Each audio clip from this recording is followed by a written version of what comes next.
today we will discuss our poem, The Last Bargain. Okay. Yes, sir. So the last मतलब एकदम last वाली छेल्ली बोलते हैं ना वो, और बार्गेन बार्गेन मतलब क्या?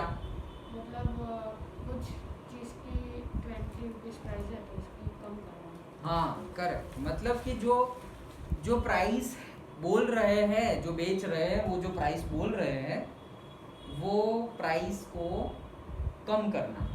जैसे कि सब्जी लेने जाते हैं तो 100 रुपीज़ का है कुछ, तो हम बोलेंगे नहीं नहीं बराबर रखो, तो बोलेंगे कि 95 दे देना, 90 दे देना। तो वैसे वो बार्गेन करना होता है। ओके, सो दैट बार्गेन का मीनिंग वही होता है, भावतोल बोलते हैं ना, भावतोल। नापतोल वाली तो वेबसाइट भी है तो भावतोल करना कि थोड़ा कम करो, थोड़ा कम करो। उस पर तो जोक भी बहुत आए थे कि मैं मेरी मम्मी के साथ कभी भी शॉपिंग करने नहीं जाऊँगा क्योंकि बहुत एम्बेरेस करती है। तो बोले क्यों, क्या हुआ?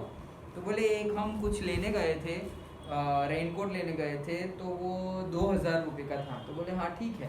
तो अरे उनको बार्गेन करना ही नहीं आता। बोले क्या हुआ? तो बोले 200 में मांग रहे थे तो बोलते हैं बहुत एम्बेरेसिंग होता है, ऐसा बोलता है, मतलब ऐसे जोक था। सो ये पोएम है, पोएट हमें बहुत ही डीप मीनिंग बताते हैं। ये इंग्लिश, पूरा इंग्लिश और एसेस पूरा हमारी लाइफस्टाइल को इम्प्रूव करने के लिए है, डेवलप करने के लिए है। तो ये पोएट की बात करें तो ये लिखा है पोएम रविंद्रनाथ टैगोर ने, who has also written our national anthem Jana Gana मन। ओके, उन्होंने ही लिखा था। सो उन्होंने ही ये पोएम लिखी है, बहुत ही डीप डाउन पोएम है अगर समझे तो अगर उनके बारे में बात करें तो रविंद्रनाथ टैगोर, उनका बर्थ हुआ था 7 मई को 1861।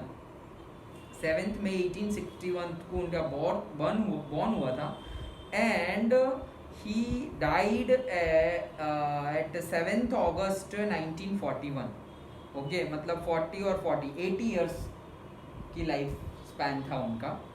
Okay, so Rabindranath Tagore was born in Calcutta, India.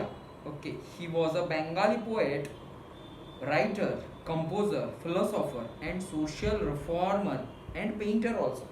तो वो सिर्फ पोएट नहीं थे, बहुत कुछ थे। लिखा है कि बंगाली पोएट तो थे ही, राइटर भी थे, वो लिखते भी थे स्टोरीज एंड ऑल। कंपोजर थे, मतलब कंपोजर इन द सेंस कोई भी चीज़ को कंपोज करना, थोड़ा बहुत म्यूजिक का एडिंग करके। कंपोजर का मीनिंग यहाँ पे वो है, थोड़ा बहुत म्यूजिक ऐड करके। फिलोसोफर्स थे, philosopher means which is not directly by, वो क्या बोलते हैं कि जो जनरल पीपल या कॉमन पीपल के लिए डायरेक्टली अप्लाई वो रीड करे तो वो डायरेक्टली समझ नहीं जाते। फिलोसोफर की बात वैसी ही होती है, बहुत डीप डाउन मीनिंग होता है उसका। हम ट्रांसलेट कर देते हैं या थोड़ा मीनिंग निकालते हैं, लेकिन डीप मीनिंग जो होता है उसके लिए समझना पड़ता है, 2, 3, 5, 10 बार पढ़ना पड़ता है।